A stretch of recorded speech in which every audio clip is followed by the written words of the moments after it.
Hello, this is Reverend J.L. Franklin, President of the Southwest Louisiana Community Coalition for Action, Inc., and of course, President of the Louisiana Community Coalition for Action. We will deal with the Louisiana side another time because we deal with churches and we have board members who are all over this state. Let's talk about the issues that are right here in our community, the Southwest Louisiana area.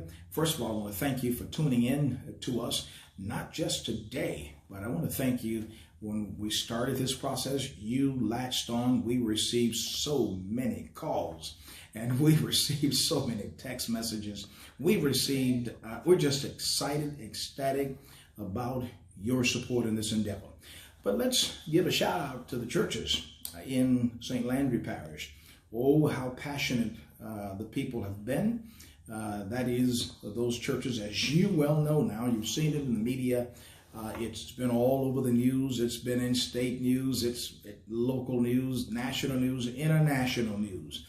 They're getting international responses in terms of support. It was a heinous act. The churches that exist, of course, the St. Mary Baptist Church was the first church of these three churches that were burned in Port Barrow, Louisiana, Pastor Kyle Sylvester. Then, of course, the Greater Union Baptist Church, Pastor Harry Richard, and the Mount Pleasant Baptist Church, Opelousas, Pastor Gerald Toussaint. And I have to tell you something that he said. He said that what the devil meant for bad, God is going to turn it into something good. This is not time for them or us to become bitter. It's time for us to become better. And so we're so delighted and inspired. It wasn't about taking revenge or praying some evil prayer that God doesn't hear, of course, but praying for hope, help, and healing in this process.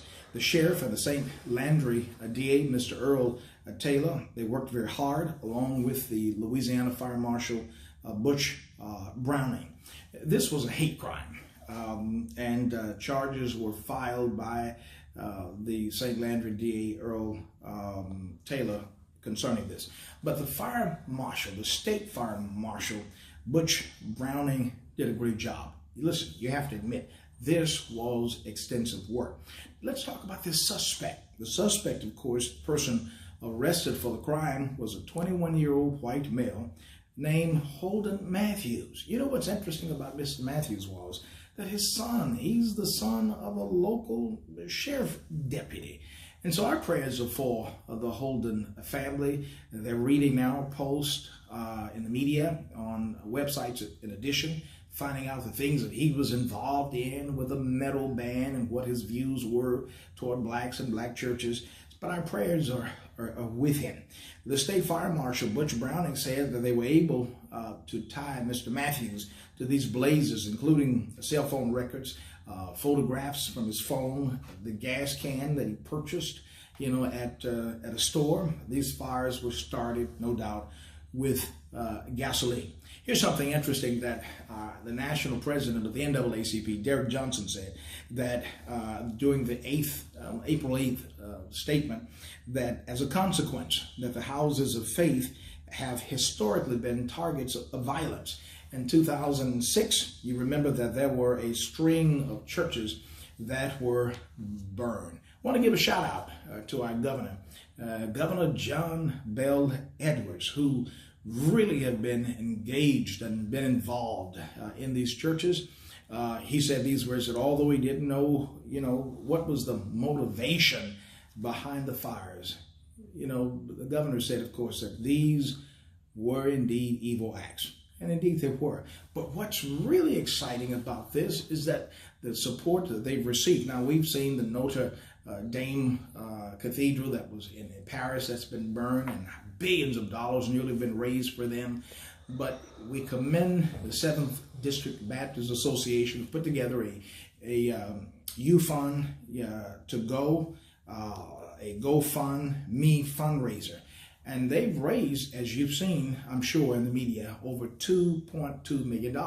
They've reached their goal on one side of it, but these are three churches And as you know, the things that they've lost, this is a place where they do weddings and baptisms and funerals. These are very special places that they're priceless. I mean, you or you can't put a price, rather, on what they have lost. But our prayers are with him. And you know, in today's replacement costs, listen, you're talking about, for those churches in the capacity, $1.5 million. So all the money that they can get, they will certainly need.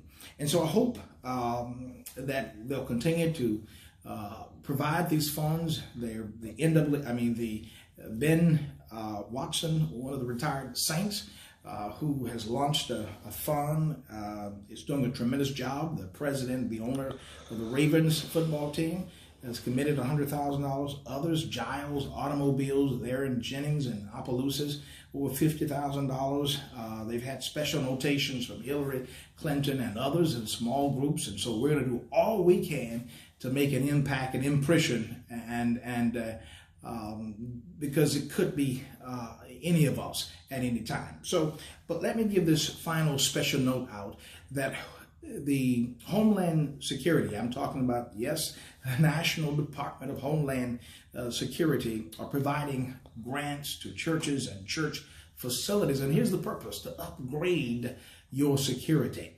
And so in the face of terrorism, in the face of threats of violence. And so you have the opportunity to go online, look at that, and there are timelines. So make sure that you can get those applications in, and perhaps it will help you. We know sometimes the average church in America has about 75 members. And so they're small congregations that don't have the budget to provide the kind of security that's necessary. And so here's an opportunity, as information we've received regarding the Department of Homeland Security, that can help you. Listen, we're going to be providing news to you. You listen, this is an exciting time for us. And so we want to encourage you again, get online, stay with us, tune in with us, because this is important for us. And so my name is Reverend J.L. Franklin. I'm president of the Southwest Louisiana Community Coalition for Action. And what are we doing? I'm glad you asked. We are building, equality and justice for all. Stay tuned to next week.